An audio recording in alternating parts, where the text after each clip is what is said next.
क्या आप जानते हैं कि एक बैंकार की लाश लंदन के एक पल से लटकती मिली और इसकी जेबों में ऐंटें भरी हुई थीं? 1920 आदन की बात है।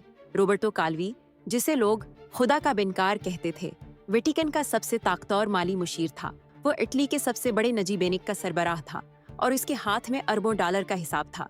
फिर एक सुबह लंदन में बलिक फ्रायर्स पल के नीचे इसकी लाश मिली, जेबों में पत्थर और $15,000 नकद। पुलिस ने पहले खुदकुशी लिख दी, लेकिन दूसरी तहकीकात ने यह फैसला पलट दिया, ये कत्ल था। तहकीकात जब आगे बढ़े तो 3 नाम सामने आए। वेटिकन बिनक, एक खफिया मेसुनक तंजीम जिसे प्रोपेगेंडा दुए कहते थे, और सिसिली की माफिया। हर इदारे के पास वजह भी थी और ताकत भी कि काल्वी को हमेशा के लिए खामोश कर दें। 30 साल की तहकीकात के बाद भी ये केस हल नहीं हुआ। कुछ राज इतने गहरे होते हैं कि ताकतवर लोग इन्हें कभी बाहर नहीं आने देते।